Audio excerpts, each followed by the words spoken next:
Hey, is that cool? Awesome. I want to talk about like when I started, going to school and stuff, a lot of people put me down, you know what I mean? Like people tease each other. I mean, people come up and say, hey, you're fat, you're fat, you're fat, you're fat, you're fat, you're fat, you're fat, you like, lose some weight, and you're like, you go home and you look at yourself in the mirror and go, I'm fat, right? And so many people tease each other. Oh, you're too short, you're too tall, you look whatever. Different hair and all that. It doesn't matter. See, the thing is, when you're in school, when you're growing up in life, it actually sort of matters to people how you look. And then it matters to you because it matters to others. Why? Why does it matter how you look? Because if they don't like you, then who will? If they don't accept you, then who will? And the fear that we have is that we're going to be alone, that we're not good enough, and we have to change ourselves. And so many people put me down and say, Nick, you look too weird and no one's really your friend and you can't do this and you can't do that.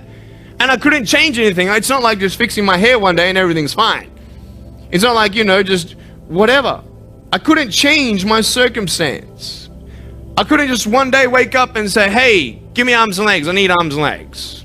You know what I mean? Like, I went to a bodybuilder, and said, can you make me some arms and legs? No joking. Bodybuilder, you get it? Right? So here's the thing, I go up to people, can you give me a hand? Just joking. But it was so hard because people put me down. And I started believing that I was not good enough. I started believing that I was a failure. That I'd never ever be somebody who people would like or people would accept.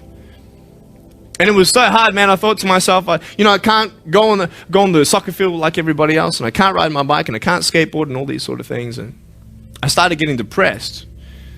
I thought, what kind of purpose do I have to live? I mean, are you just here to live to die? I mean, is there not a purpose for me? Is there not a purpose in life? And I had questions and no answers. And I asked my mum and dad, why did this happen? I asked doctors, why did this happen? And they don't know. There are some things in life that are out of your control that you can't change and you got to live with.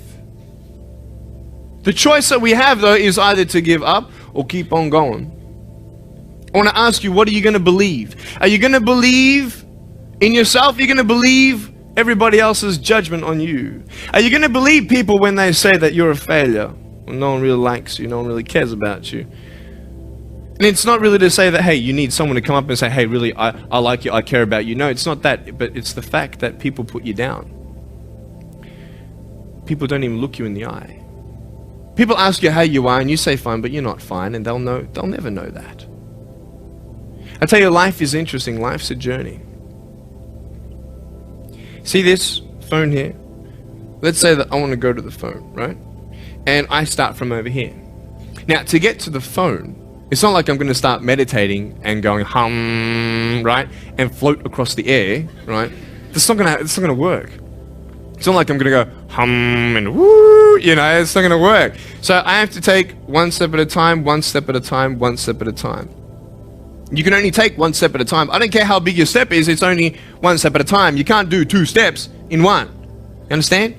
So it's like one step at a time. And you take steps in this direction, you take steps in that direction. Sort of get lost along the way, and sometimes you fall down. Now, to illustrate my point, I'm going to jump off the table, do a back twist, and land on the floor. Okay? Is that cool? Are you ready? Oh, there's a clock there? Okay, can you move the clock for a second, please? Beautiful, beautiful. All right. You ready? So, are you guys ready? Just let me know when you're ready. Are you ready? Okay, ready? 1, 2. I'm joking, man. Are you serious? Just put the clock back there. If I did that, I'll break my arm or something. You know what I mean? But honestly, along the way, you might fall down like this. Ready?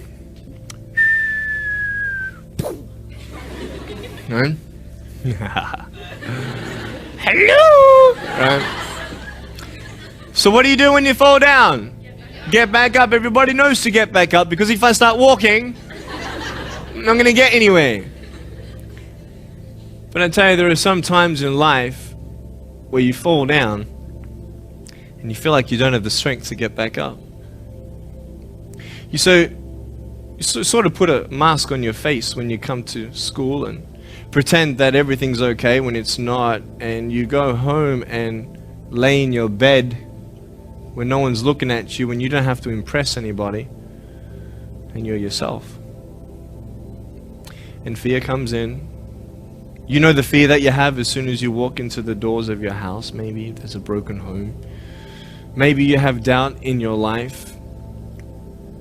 Maybe you don't know for sure what's going to be happening in the future, and it scares you. Maybe you're worried about what people think of you, what people say about you.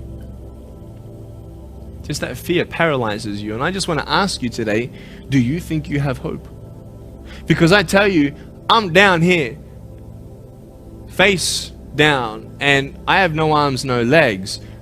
It should be impossible for me to get back up. I mean, you go home and tie the legs and arms of your brothers and sisters and like push them down and see how long it's going to take them to get back up. You know what I mean? You know, you can tell them that you'll see them tomorrow. You know what I mean? But this is the thing. It should be impossible for me to get back up, but it's not. You see, I will try 100 times to get up, and if I fail 100 times, if I fail and I give up, do you think that I'm ever going to get up? No. But if I fail, I try again and again and again. For as long as I try, there's always that chance of getting up. Does that make sense? And it's not the end until you've given up. And just the fact that you're here should persuade you that you have another chance to get back up. There's still hope. I'm not here today to tell you that I understand your pain. I don't know how it feels to be abused. I don't know how it feels to feel, quote, fat and you've got an eating disorder. I don't know how it feels to have a broken home. I don't know how it feels. But I know how it feels to have a broken heart. And I know how it feels to be alone. And I want you to know that I found my strength in Jesus Christ, and you're going to find your strength in whatever you find it in. But I just want you to know that it's not the end. It matters how you're going to finish. Are you going to finish strong? And you will find that strength to get back up like this.